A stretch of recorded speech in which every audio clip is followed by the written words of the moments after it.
Hi, I'm Erin Magard, founder of Kinderlaunch Consulting, and I'm here today to talk to you about the greatest expense that we run across in our industry, which is, of course, labor.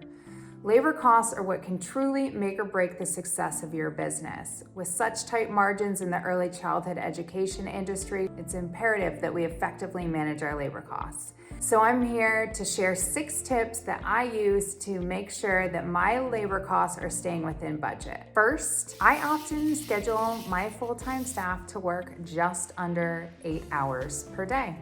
And this isn't really an option for everyone, but it's something that should be considered. I think it's typical for employers to bring on a new staff member and just put down 40 hours on those job offers, but we really need to look at our needs, our labor needs, and also give ourselves a little bit of buffer because we know how often staff members will clock in a little bit early or clock out a little bit late, and that can quickly lead to expensive overtime minutes. So I like to leave a buffer of about 10 to 15 minutes. So most of my staff currently are working about 7 3/4 hours per day. So that is certainly something to consider if you are trying to manage your labor costs and avoid regular overtime minutes. Number 2, plan your staff meetings for the end of a regular school day and have parents pick up a little bit early. So if your school day ends at 5:30, consider having an early release that day at 3:30 or 4 p.m.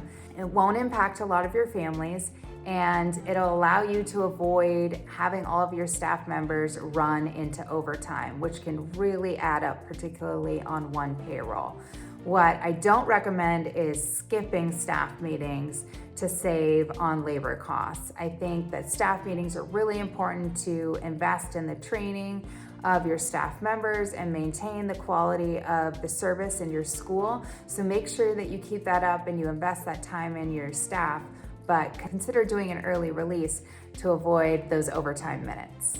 Number 3, do audits of your staff members' time cards and check them against their schedules.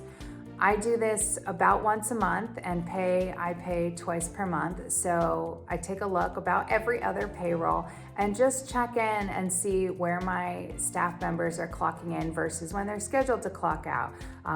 This also goes for your lunches as well, because you want to make sure that your staff members are following the schedules that you've given them. And if they're not following them, you really want to look into that. Is there a reason why? Is there a classroom where they're not able to get out on time and that's an issue that needs to be addressed? That can also cause overtime, which is expensive. So there's some pieces that you may learn from, or there's some things that may stand out to you which will cause you to make changes to your schedules. In addition, you're going to find those minute munchers who always clock in 5 minutes early, always clock out 5 minutes late, and that has an impact on your labor budget. That can really make a difference, particularly over a year if you've got a number of people doing it. It tends to be the same people who do it over and over again, and quite often you'll find that it's not really necessary and they just need a reminder to adhere to their schedule. So take a look at those time cards and really dig in to what your staff is doing and how that is reflected on your labor costs.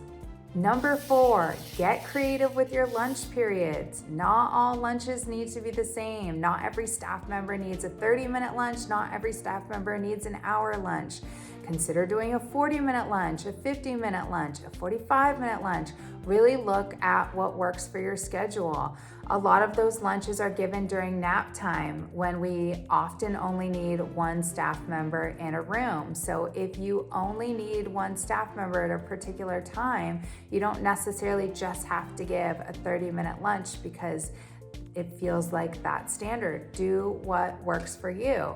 So say you're hiring a new staff member, you need that person from 8:30 in the morning to 5 p.m., but you don't necessarily need them for all of that nap time. You can give them a 45-minute lunch, and that will equate to a work day of 7 3/4 hours per day. And that ends up making quite a difference over the course of a year when you have a number of staff members working that schedule. Of course, this needs to work for your staff too, and that's important to factor in when recruiting, but I have often found that a number of staff members are flexible and are willing to take a longer lunch. Some of them like to go for a walk. So talk to your staff, see what they're open to, and find out a solution that works for both of you. Number 5, proactively monitor your ratio numbers and allow staff to go home when numbers are low. This is really important. We don't need to keep on extra staff members when we don't have the students to support it. So say you have a lot of students go home early on a Friday afternoon, immediately offer to let those staff members go. I have my directors talk to staff in the morning when we think this is going to happen and find out who is interested in going home early. I know that some companies do require staff to go home if their numbers are low, and we'll just cut those shifts. I personally don't love that approach because I like to guarantee hours to my staff and honor those hours. That being said, I generally find that people are happy to go home early, and this will be the case on often those Friday afternoons, before and after holidays. Make sure you don't overstaff with subs before and after holidays. I've seen that happen a lot.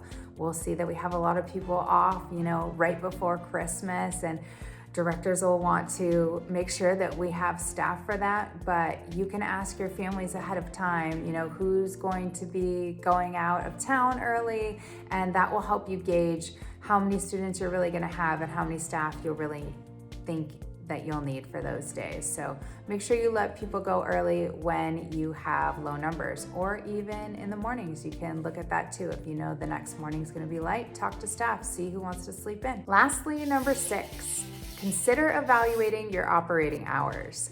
Look into what operating hours you really need to be competitive and to meet the needs of your families. You might be open from 7 a.m. to 6 p.m., but find that you only have 2 students before 7:40 and 2 students from 5:45 to 6 p.m. every evening. If that is the case, consider shortening your operating hours because you've likely got at least 2 staff members opening and closing together, and that's quite expensive for those 2 students. So take a look at that. Also, consider the different programs you have. You might have an infant program, which is going to have different requirements for the staff often than for your preschool age staff. So if you have to have a different set of staff for your infant program, a different set of staff for your preschool program, you might want to change the hours of your infant program, for example. So I had a situation with a school that had a very small infant program, and we had one infant that would show up before 8 a.m. and it was really challenging because we had this one staff member dedicated to that child, and if that staff member was out, it was difficult to find a sub and so forth before 8 a.m. So we ended up shortening our hours for the infant programs. So you might want to look into how those operating hours are affecting your labor costs and your bottom line. I hope you enjoyed these tips for effectively managing the labor costs of your preschool or childcare center. If you have questions, please leave them in the comments below. I'm happy to answer. Also visit my website or shoot me an email at grow@kinderlaunchconsulting.com.